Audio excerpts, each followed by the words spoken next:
What would you do if your own sister hired private investigators to prove you were a liar? Would you fight back or stay silent to protect your family's name? I was followed, questioned, and slowly betrayed by the person who was supposed to protect me. Every step I took felt like walking on broken glass. This is the story I never wanted to tell, but maybe it is time. Growing up in Willow Creek, Ohio, our house always looked peaceful from the outside. White wooden fences, a small front porch with a swing, and flower pots that my grandmother Margaret insisted on arranging herself every spring. People used to say we were the perfect family. 2 daughters, a hard-working father, and a grandmother who held us all together. But even as children, Rebecca and I lived in 2 very different worlds. I was the quiet one, the kind of child who could sit for hours beside my grandmother, listening to her stories about the past, helping her fold laundry, or watching her knead dough for homemade bread. I found comfort in routines. I liked knowing what tomorrow would look like. Stability felt safe to me. It still does. Rebecca was the opposite. She was fire where I was water. Ambitious even as a little girl, she hated losing at anything. Board games, spelling bees, school competitions. If she didn't win, she didn't rest until she understood why and how she could make sure it never happened again. I remember one Thanksgiving when we were both under 10. Grandma had baked her famous apple pie, and she asked us who wanted the first slice. I hesitated. Rebecca raised her hand immediately. When Grandma smiled and gave me the first piece instead, Rebecca's smile froze. She didn't say a word, but that silence was heavier than anger. Later that night, I found my bedroom door covered with sticky notes where she had written, "Next time, I win." She was always keeping score. Our family dinners showed our differences more clearly than anything else. Dad would sit at the head of the table, tired from work, but trying to stay present. Grandma would ask about our day. I talked about school, about books I was reading, about little things. Rebecca talked about achievements, test scores, competitions, who she had outperformed. She didn't want approval. She wanted admiration. And Dad, without realizing it, fed that hunger. He was proud of Rebecca. She was bold, fearless, and driven. Everything he had been taught success looked like. When she spoke, he listened carefully. When I spoke, he smiled kindly, but his eyes often drifted back to Rebecca. I never blamed him. I understood it even then. Rebecca shined. I simply existed. Grandma saw it differently. She saw value in patience, in kindness, in quiet consistency. When I helped her with groceries or stayed late just to keep her company, she would squeeze my hand and say, "You're strong in ways the world doesn't applaud, Emily." Rebecca once overheard that and rolled her eyes. "Strong doesn't pay bills, Grandma." Even as children, we spoke 2 different languages. Rebecca believed money was proof of worth. I believed character was. She chased recognition. I cherished belonging. As we grew older, the gap widened. In high school, Rebecca was student council president, debate team captain, and head of every club that could add weight to her resume. She didn't just participate, she dominated. I volunteered at the library. I tutored younger students. I helped Grandma organize her recipes and paperwork. Rebecca called it small thinking. I called it peace. There was one summer evening that stayed with me. We were teenagers. Dad had grilled burgers and Grandma made iced tea. The cicadas were loud, and the sky was glowing orange. Rebecca announced she wanted to go into finance. Big banks, big cities, big money. She said, "I want power. I want control." Dad smiled proudly. Grandma went quiet. Later that night, while washing dishes together, Grandma whispered to me, "Power doesn't come from taking. It comes from giving." Rebecca never understood that. Or maybe she understood and rejected it. She didn't like being second. She didn't like being ordinary. And she especially didn't like that Grandma seemed to trust me more. Not because I was better, but because I was steady. As adults, nothing changed. Rebecca moved to larger cities, built a career in business, and surrounded herself with people who admired her success. Her world was fast, polished, competitive. I stayed close to home. I became a teacher. I chose a life that was slower, quieter, and grounded. She called my life small. I called it full. When she visited, she spoke about markets, profits, and strategies. I spoke about students, neighbors, and family. We smiled politely at each other, but beneath that politeness lived a tension that had been growing since childhood. Rebecca had always believed the world rewarded winners. I believed it rewarded those who cared. And the most dangerous difference between us was this. Rebecca thought love was something you earned through achievement. I believed love was something you protected through presence. That belief shaped everything that came later. Because when Grandma grew older and weaker, Rebecca saw responsibility as inconvenience. I saw it as devotion. And when the moment arrived that would test everything we were taught, we were already standing on opposite sides of a line neither of us had chosen consciously, but both of us had been walking toward our entire lives. What I didn't know then was that the quiet differences of our childhood were about to become the foundation of the most painful conflict our family would ever face. And it would all begin with the woman who had loved us both in very different ways. It was Grandma Margaret's declining health that would finally bring those lifelong differences into sharp focus and set in motion a chain of events neither of us could stop. Grandma Margaret's illness did not arrive suddenly. It came slowly, like a shadow stretching longer each season. At first, it was just small things, forgetting where she left her glasses, needing help carrying groceries, resting more often after simple chores.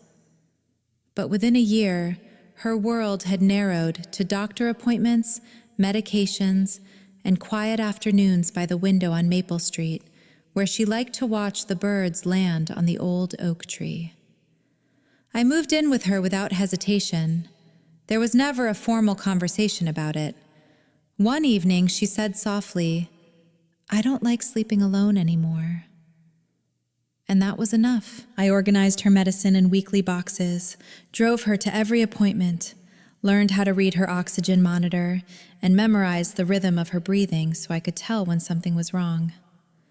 I cooked meals that were easy for her to swallow. I washed her clothes separately so they would feel softer against her skin. I slept lightly, always listening for her cough in the night. It wasn't sacrifice to me. It was love. Rebecca came when it was convenient.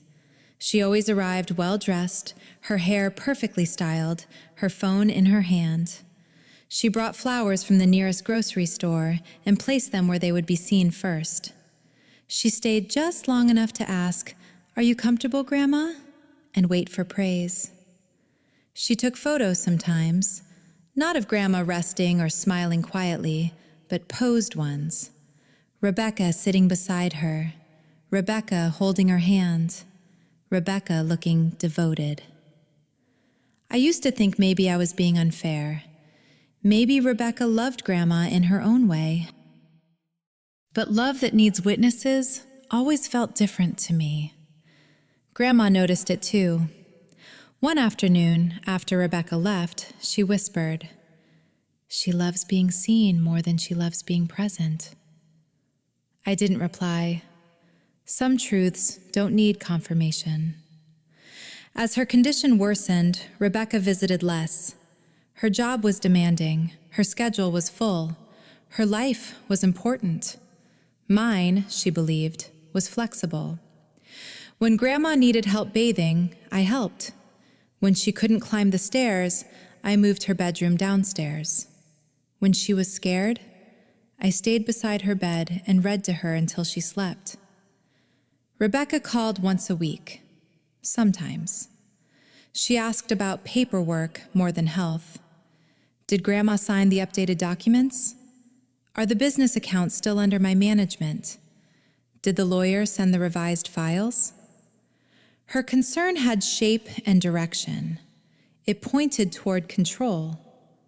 Grandma knew it. 3 months before she passed, she asked to speak to her lawyer. I sat in the kitchen while they talked in the living room. I could hear her voice, weak but steady. When she called me in afterward, her eyes were calm. "Everything is settled," she said. "I want peace." I didn't ask details. I trusted her. Rebecca wasn't there that day. When Grandma passed, the house felt hollow. The silence was different from before. It was final. The will reading took place 2 weeks later in a small law office downtown. Rebecca arrived late, annoyed. She looked impatient, not grieving. The lawyer spoke carefully. Emily Carter would receive Grandma's shares in Carter Import Group, the family business. They would be transferred fully into my name, effective immediately. Rebecca Carter would receive a cash inheritance. The room went quiet. Rebecca didn't react at first. She just stared at the lawyer as if he had spoken a foreign language. Then she smiled, slowly, coldly.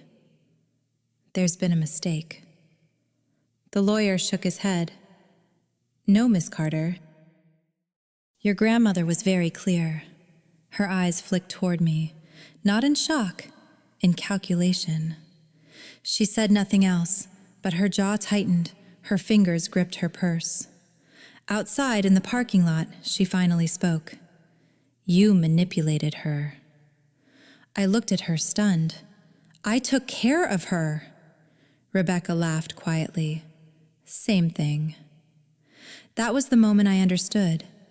To Rebecca, love was leverage, care was strategy, devotion was control, and I had unknowingly won a game I never knew we were playing. Over the next weeks, her silence grew heavier. She didn't argue, she didn't threaten, she didn't accuse publicly, but her eyes changed. They no longer looked at me as a sister. They looked at me as an obstacle. The inheritance was not just money to her. It was status. It was proof. It was victory. And I had taken it. Without meaning to, without asking, by simply being there. Grandma had once told me, "People show you who they are when they believe they are losing." Rebecca believed she was losing. And she was not the kind of person who accepted loss. She didn't cry. She didn't grieve. She began planning. I didn't know it yet, but that silence was not peace. It was preparation. And the love I had given to Grandma, the trust she had placed in me, had unknowingly placed a target on my back. What began as an inheritance dispute was about to become something far darker. Because Rebecca was no longer trying to reclaim money. She was trying to erase me. I would soon learn that her first step wasn't confrontation, but observation, and the signs would appear in the quietest, most ordinary places. At first, nothing felt dramatic. It was subtle, the kind of subtle that only makes sense in hindsight. It started with Mrs. Howard, my elderly neighbor across the street. She had lived in Willow Creek for more than 40 years and noticed everything. One afternoon, as I was bringing in groceries, she leaned over the fence and said, almost casually, "Emily, a man stopped by earlier asking about you." I froze. What kind of man? She frowned, thinking. Polite, too polite. Said he was doing a background check for a financial firm. Asked if you'd recently come into money or changed jobs. I laughed awkwardly. That's strange. But inside, a quiet unease settled. 2 days later, my bank called. The woman on the line spoke carefully, professionally. "We've received an inquiry regarding your recent transactions. It's a routine verification." I hadn't made any unusual transactions. My life was predictable. Rent, groceries, utilities, the same rhythm every month. "Who made the inquiry?" I asked. "I'm sorry, we can't disclose that." That night, I barely slept. Then my landlord called. He had owned my building for 20 years and had never once questioned my reliability. "Emily, I received a call asking if you were financially stable. Someone claimed to be doing a credit investigation." I felt my chest tighten. "I've never missed rent. You know that." "I know. That's why I wanted to hear it from you." 3 unrelated incidents, 3 small questions about my finances, 3 quiet alarms in my mind. I told myself it was coincidence, until I noticed the car. A dark gray sedan parked across the street for 3 consecutive mornings. Different times, same place. Engine running, no one getting out. On the 4th day, I took a different route to work. The car followed. Not closely, not obviously, but enough that I could feel it. I began checking my mirrors. I began locking my door twice. I began questioning my instincts. Was I being paranoid? I installed a doorbell camera, not because I was sure something was wrong, but because something felt unfinished in the air. Within 2 days, it recorded a man standing at my door pretending to check his phone, then glancing directly at the camera before walking away.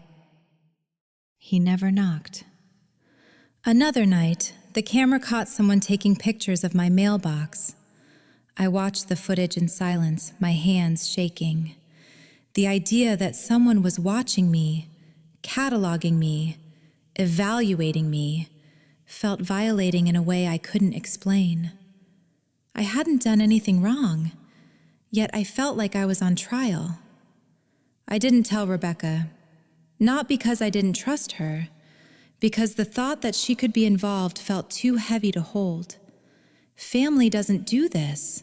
Sisters don't hire strangers to dismantle each other. That was the rule I had lived by my entire life. One evening, Rebecca called. Her voice was sweet, too sweet. "How are you holding up?" she asked. "Fine," I said. "Are you managing the business paperwork okay?" "Yes." "Money can be stressful. You should be careful. People change when they get access to assets." Her words landed differently now. It felt less like concern, more like measurement. The following week, Mrs. Howard called me. "He's back," she whispered. "The same man. Asking more questions." "What kind of questions?"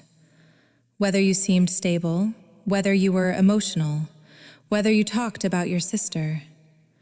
I closed my eyes. That was no longer coincidence. Someone was building a profile of me. The bank, the landlord, the neighbors, the camera footage. It was a pattern. Still, I didn't say Rebecca's name out loud. Saying it would make it real. That night, I opened a notebook and started writing everything down. Dates, times, calls, descriptions. My heart told me to document.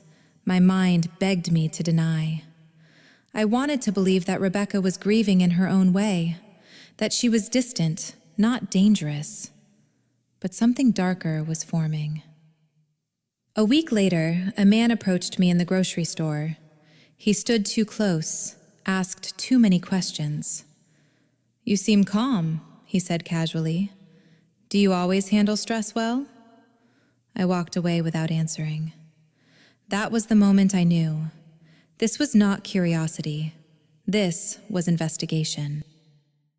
Someone was trying to prove something about me. But what? That I was unstable? That I was greedy? That I had manipulated Grandma? The questions circled in my head like vultures. And then it hit me. The will. Rebecca hadn't argued. She hadn't demanded. She hadn't fought openly. She had gone silent. Silence is not surrender. It is strategy. That night, I sat on my bed holding my phone, staring at her name on the screen. If I called her and accused her, everything would explode. If I stayed quiet, everything would continue. I chose observation because I needed to know if my sister was truly capable of this, and because once you accuse family, you don't get to return to innocence. I watched, I recorded, I waited. The truth was moving toward me. I could feel it in the air, heavy and unavoidable. And somewhere behind that truth was a decision I was not yet ready to make. Before I could confront anyone, I had to confront myself and decide whether the fear I felt was intuition or imagination or something far more dangerous. The hardest battles are not the ones fought in courtrooms or in front of witnesses. They are the ones fought alone, in the quiet moments when no one is watching and your own mind becomes your sharpest enemy. After the signs of being followed became impossible to ignore, I didn't feel anger first. I felt doubt. What if I'm overreacting? What if this is just coincidence? What if I'm turning grief into suspicion? Those questions repeated themselves every night like a broken prayer. I sat at my kitchen table with my notebook open, pages filled with dates and observations, and still I hesitated to trust what I had written. It felt safer to doubt myself than to believe my own sister might be capable of something so calculated. Rebecca and I had shared a childhood. We had shared meals, holidays, and memories. She had once braided my hair before school. She had once held my hand when I was afraid of the dark. People change, yes, but sisters don't become enemies overnight. Or so I told myself. I began questioning every instinct I had. Maybe I was projecting. Maybe grief had made me fragile. Maybe I was afraid of being alone with responsibility and needed a villain to explain my anxiety. And yet, every new phone call, every strange encounter, every recorded image on my doorbell camera whispered the same truth. Something was happening, and it was not accidental. The conflict inside me deepened. On one side was my dignity, my reputation, my right to live without being investigated like a criminal. On the other side was my family, my father's fragile peace, the last remaining bond between two daughters he still believed could reconcile. If I spoke out, everything would fracture.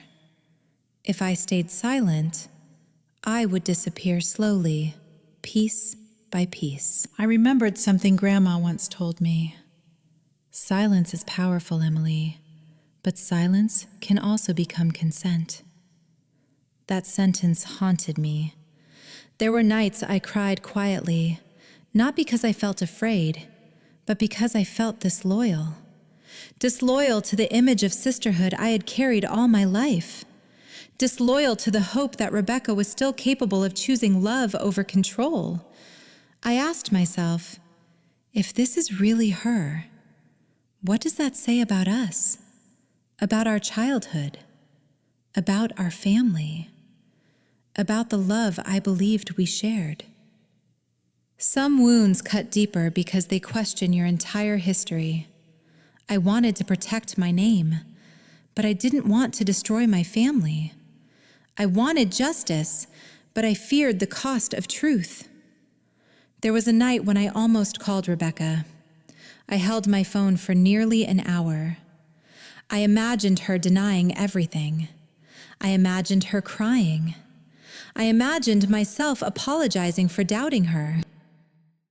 And I imagined the investigation continuing quietly behind my back while I tried to pretend nothing was wrong. That was when I realized something painful but liberating. Avoiding confrontation did not preserve peace, it only delayed harm. Still, I was not ready to accuse. Not yet. Instead, I chose to listen, to observe, to prepare. Not as an enemy, but as a woman protecting her own truth.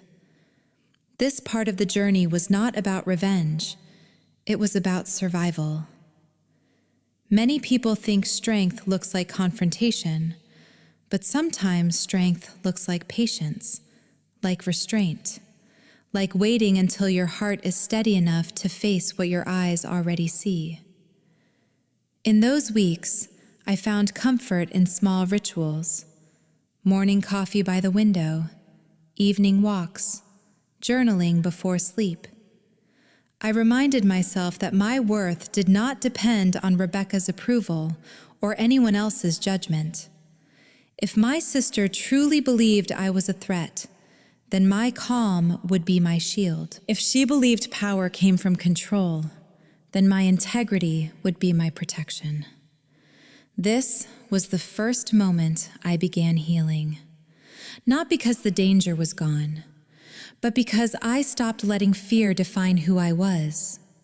And in that quiet acceptance, a new clarity formed. I was not responsible for Rebecca's choices, but I was responsible for my response. The truth would surface in time. It always does. I just had to be strong enough to stand when it did. I didn't know then that the confirmation I was afraid to seek would soon arrive, carried by the one person who knew Rebecca's secrets better than anyone else. Jonathan reached out to me on a gray Tuesday afternoon. The sky was heavy, the kind that felt like it might rain but never quite did. I was grading papers at my kitchen table when my phone buzzed. His name on the screen made my stomach tighten. Jonathan Reed was not a man who called without a reason.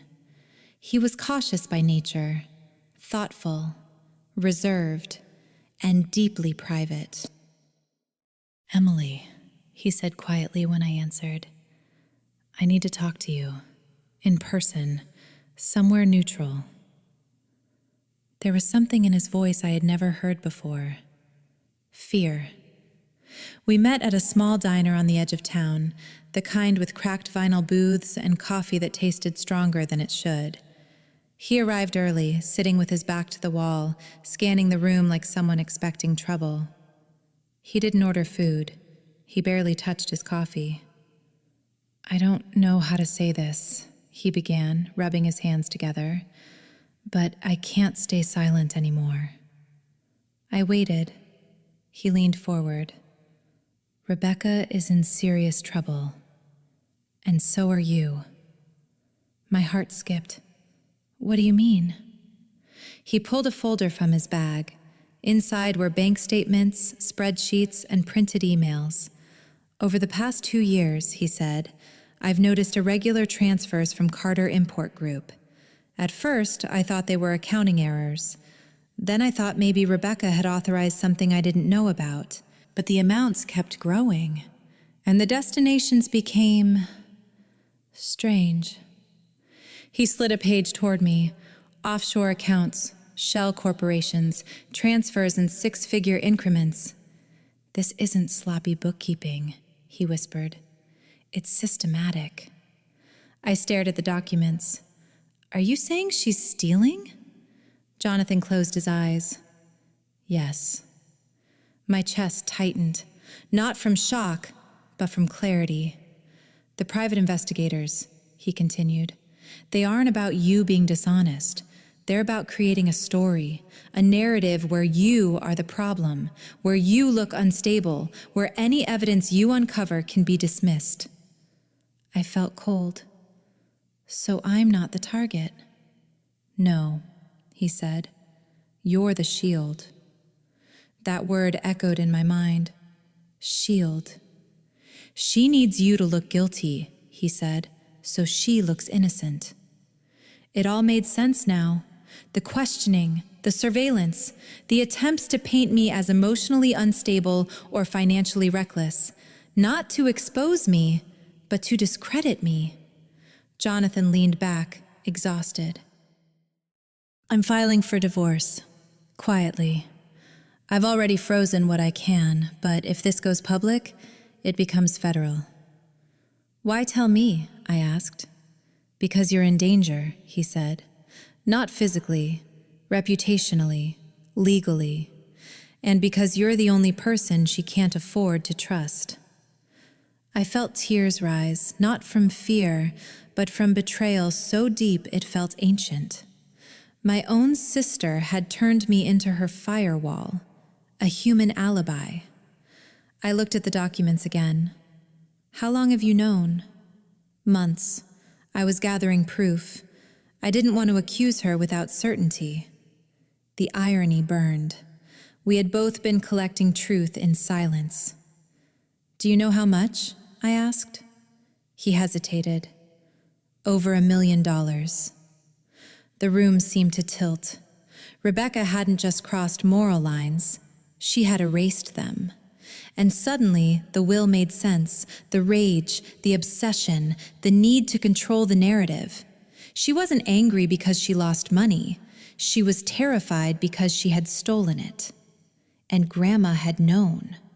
That thought brought an unexpected calm.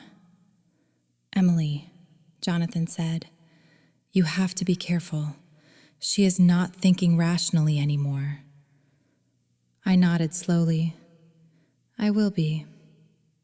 For the first time since all of this began, I wasn't confused. I wasn't doubting. I wasn't guessing. I understood the game.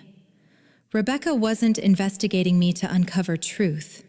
She was building a lie strong enough to protect herself, and she had chosen me as its foundation. We sat in silence for a long moment. Two people carrying the weight of a woman who had mistaken control for love and power for safety. Thank you for telling me, I said. He looked relieved. You deserve to know, and I'm sorry for what she's done to you. I stood. So am I, but not for the reasons she thinks. I walked out of the diner with a new kind of strength. Not anger, not vengeance. Clarity. This was no longer about sibling rivalry. It was about truth and survival. Rebecca had started a war she believed she could control. But she had forgotten one thing. Truth doesn't need power. It only needs time. And now, it had found its voice. With Jonathan's evidence in my hands, I knew silence was no longer protection, and the next step would bring forces into my life that no family bond could stop. The FBI did not arrive with flashing lights or dramatic introductions. They came quietly, the way truth usually does.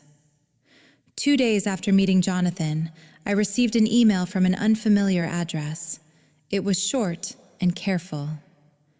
Ms. Carter, we have reason to believe you may possess information relevant to an ongoing financial investigation. If you are willing, we would like to speak with you in confidence. It was signed, Special Agent Miller. My hands trembled as I read it.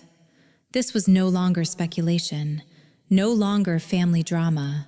This was federal. We met in a modest office building an hour away from Willow Creek. No signs, no uniforms, just two people sitting across from me, their calm professionalism steadying and terrifying at the same time. They already knew parts of the story. The offshore transfers, the shell corporations, the suspicious movement of funds through Carter Import Group. What they needed was context, behavior, intent. They needed to understand Rebecca. I gave them everything. The will, the surveillance, the private investigators, Jonathan's documents. Agent Miller listened without interruption. Then he said something that surprised me. "We've been following financial irregularities connected to your family business for almost a year. We just didn't know who was behind them." My chest tightened. "So you already suspected something?" He nodded. "But we needed confirmation, motive, access, and now a pattern of behavior." I realized something profound in that moment. Rebecca had not created this storm. She had only stepped into one that already existed. From that day forward, my life became an exercise in quiet documentation. I kept my notebook closer than my phone. Every conversation, every message, every unexpected visit. I recorded calls when legally allowed. I saved emails. I photographed documents. Not because I wanted revenge, but because I wanted the truth to survive. The hardest part was pretending nothing had changed. Rebecca still called occasionally. Her voice remained gentle, concerned, calculated. "Are you handling the stress well? Do you feel overwhelmed by responsibility? Have you been sleeping?" Each question was a test, each pause a measurement. I responded calmly, always steady, never defensive. At night, however, my mind raced. I barely slept. I dreamed of conversations I hadn't had yet, of accusations that hadn't been spoken, of a future that was quietly unraveling. There were moments I almost broke. When Dad asked if everything was okay between Rebecca and me, when neighbors mentioned strange visitors, when my phone rang unexpectedly. The conflict inside me deepened. I was helping law enforcement investigate my own sister. Every value I had grown up with resisted that truth. Family loyalty, protection, silence. But another truth rose stronger. Love does not mean covering for harm. Loyalty does not mean enabling destruction. Justice is not betrayal. It was during one particularly sleepless night that I finally understood the line Grandma had drawn long ago.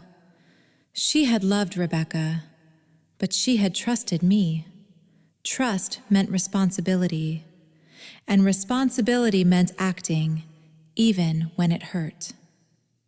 The agents guided me carefully, never pushing, never forcing. They asked only that I continue living normally and documenting honestly. Rebecca was still building her case against me.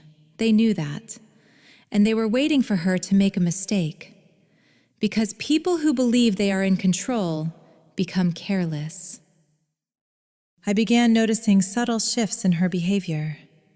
She spoke more confidently, more boldly, as if her plan was nearing completion. She mentioned proof, experts, witnesses. She was preparing for a public moment. That realization filled me with a strange calm. If she wanted a stage, then truth would walk onto it beside her. Some nights, I wondered what this would do to our father, to our family's name, to everything we had left after Grandma. But fear could no longer guide me. The law was not my enemy. Silence was. I was no longer hiding. I was waiting for the moment when Rebecca's story would collapse under the weight of its own ambition. Because lies require control. Truth only requires patience. And I had learned to be patient from the woman who raised me. As the investigation deepened, it became clear that Rebecca was preparing for her own dramatic reveal, unaware that her stage was already being set by forces far greater than she could command. From the outside, Rebecca and I were walking the same path. We still attended family dinners. We still exchanged polite messages. We still played our roles. But beneath that calm surface, we were moving in opposite directions. Rebecca was building a stage. I was preparing the truth to stand on it. I began to notice the shift in her energy. She no longer sounded cautious. She sounded confident, almost excited, like someone who believed the end was already written. One afternoon, she called me and said casually, "I think it's time the family had some clarity. Don't you?" I knew what she meant. She was preparing her moment. She started mentioning names I had never heard before. An expert I consulted, a specialist who reviewed some records, a professional who understands manipulation. Each sentence was designed to place me in a role I had never accepted. The villain, the liar, the unstable sister. Jonathan warned me she had been organizing documents, thick folders, professionally printed, charts, timelines, and statements that looked convincing enough to anyone who didn't know the truth. "She's rehearsing," he told me quietly, out loud, like a speech. Rebecca had always loved performance. Now she was preparing the performance of her life. And I realized something chilling. She wasn't planning to confront me privately. She wanted witnesses. She wanted an audience. Power meant nothing without spectacle. Meanwhile, my preparation was silent and unglamorous. Late nights, careful organization of evidence, encrypted folders, chronological timelines. Special Agent Miller guided me patiently. "Let her move first," he said. "Confidence creates mistakes." I practiced calm, not fake calm, real calm, the kind that comes from knowing truth does not need to shout. There were moments I still wished Rebecca would stop, that she would choose her family over control, that she would call me and say, "I'm scared, I need help." But she never did. Instead, she became sharper, more polished, more certain of victory. Two plans were unfolding at the same time. Hers was loud in intention, but hidden in action. Mine was quiet in intention, but anchored in law. One was built on illusion, the other on documentation. Rebecca began inviting extended family to what she called a necessary gathering. She hinted at revelations, at accountability, at protection of the family name. I watched from a distance as she positioned herself as the hero of a story that did not yet exist. And I realized something else. This was no longer about money. This was about identity. Rebecca needed to be the one who saved the family, even if she had to destroy me to do it. I prepared myself emotionally, not for victory, for loss. Because no matter how this ended, I would lose the sister I once believed in. Truth does not restore what lies have already burned. I practiced what I would say if she accused me, not to defend myself, but to remain grounded. I did not want to mirror her anger. I wanted to mirror clarity. At night, I spoke quietly to Grandma's memory. "You trusted me. I won't let that trust be twisted into shame." Rebecca was preparing to expose me, but in doing so, she was exposing herself. The trap was not something we built around her. It was something she walked into willingly, believing she was in control. And control was her blind spot. I did not feel triumph. I felt sorrow, because this was the moment where paths separated permanently. She chose power. I chose truth. We were heading toward the same place, but only one of us knew what was waiting there.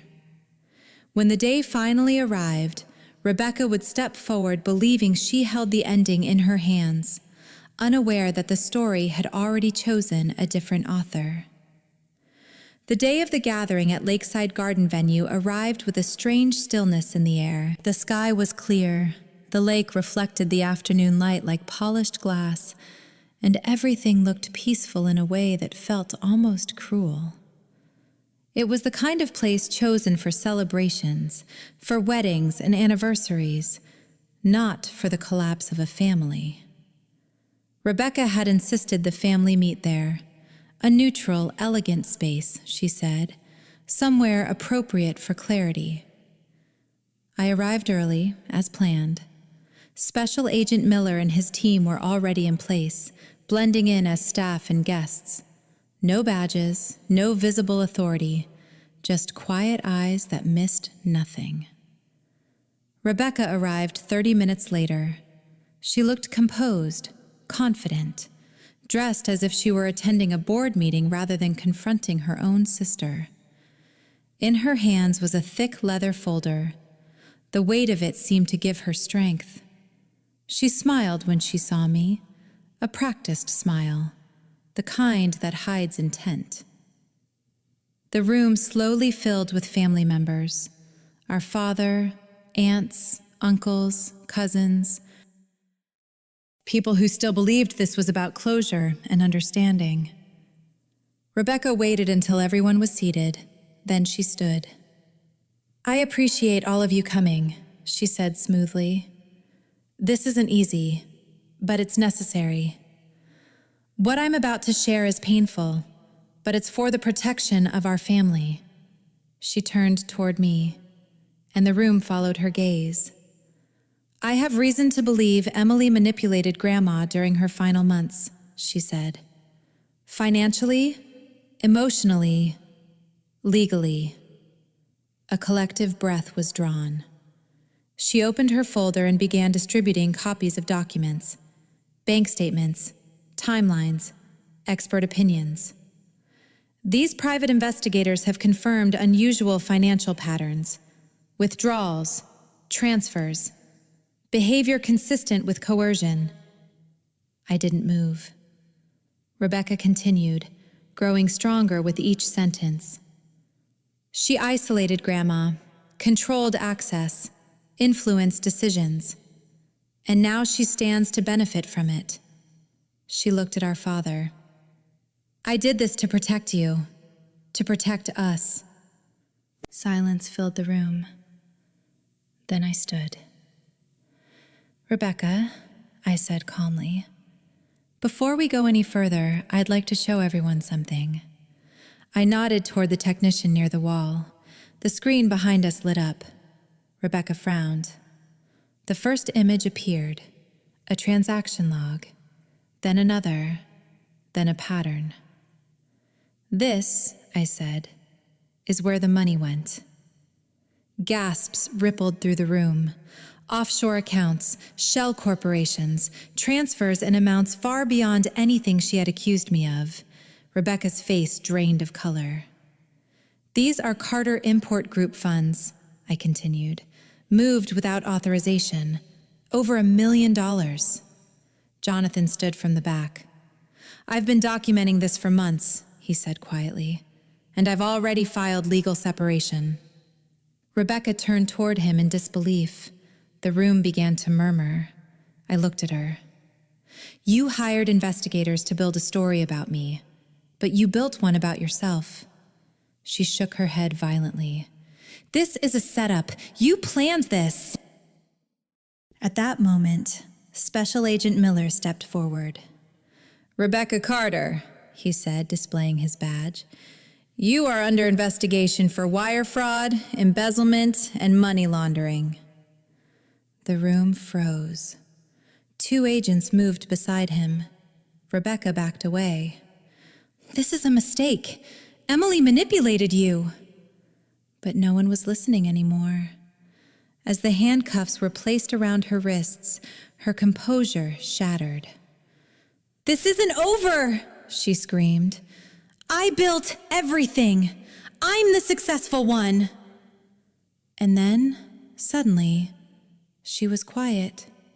The folder slipped from her hands and hit the floor. Paper scattered. Evidence of lies dissolving into chaos. I watched, not with triumph, but with grief. Because even justice is painful when it wears a familiar face. In the silence that followed her arrest, our family would face the long work of rebuilding what ambition and secrecy had nearly destroyed. The days after Rebecca's arrest felt unreal, as if time itself had slowed to let us absorb what had happened. The house was quieter than it had ever been, not because no one was speaking, but because everyone was finally listening. My father, Thomas Carter, was the one who changed first. He came to my home one evening, his shoulders heavier than I had ever seen them. He didn't sit down right away.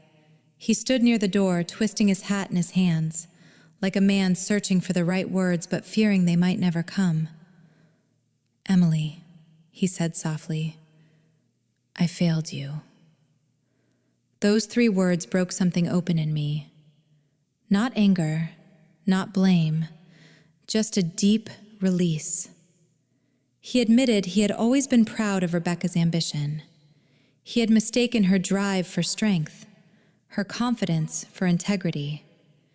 He confessed that he had overlooked warning signs because he wanted to believe success meant character. "I thought if one of my children was powerful, the family would be safe," he said. "I didn't realize power without honesty is the most dangerous thing of all." He asked for forgiveness, not dramatically, not with tears, but with humility.